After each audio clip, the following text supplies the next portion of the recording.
And so this first camper, who is not here with us at the moment, Brian Allen Murray. Brian Allen is coming to us from Blairwood Academy.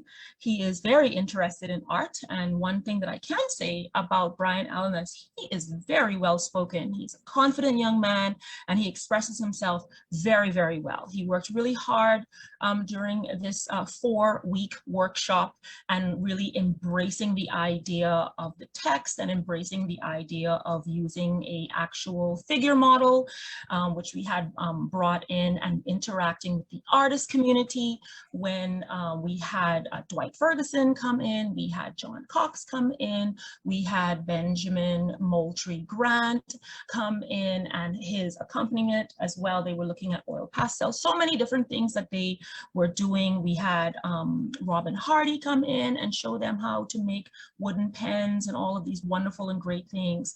So without further ado, I will show you this piece is a digital art piece.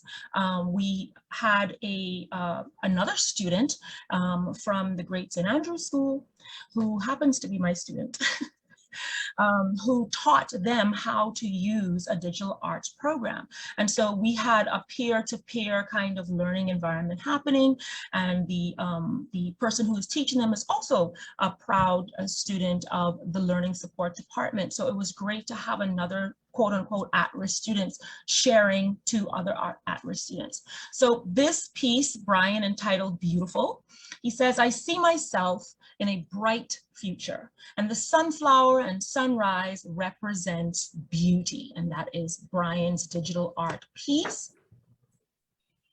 This piece by Brian Allen Murray is called The Sound of Voice. It is acrylic on paper, and he is using multiple colors that is coming out of a mouthpiece at the bottom left of the artwork on this bright and beautiful, very Junkanoo Gombe-esque, Caribbean-esque feel to it.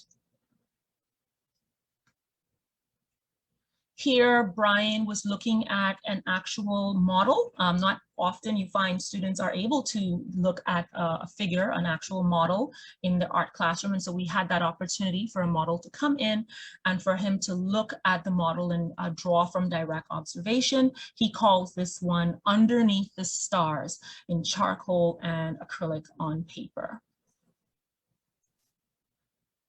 This piece, E=mc² by Brian Allen Murray, is using actual nails dipped in acrylic to create the image. He would have got into this after seeing a brief video about the Bahamian artist Amos Ferguson and how Amos Ferguson likes to use the nails and makes those dots as well. And he decided to make an entire piece based on that technique.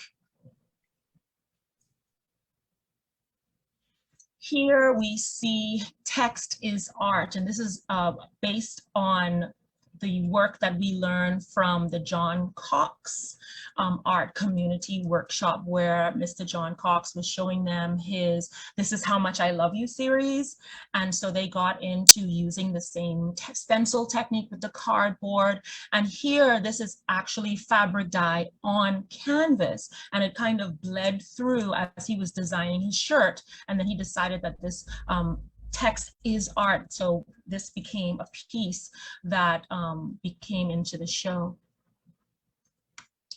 On here we have two very impromptu pieces. I think he kind of knocked these out in the last couple of days of the art workshop, where he was really getting into this kind of abstract and freedom. I1 and I2, so they're two separate acrylic on canvas pieces that he developed. And lastly, for Brian Allen, this is called The Color Purple. It's a paper mache mask using crepe paper on canvas board. So he told me that he also is very much into Bahamian culture and Junkanoo, and he has experience pasting. And here you see he's using an old-fashioned fringing technique in a very out of the box way. The fringe is actually pointing upward. So it's now coming across as if it's like feathers and a kind of fan, because traditionally the fringes would have come downward and usually placed on pants and that kind of a thing. And you see the gombe element with the design on the face as well.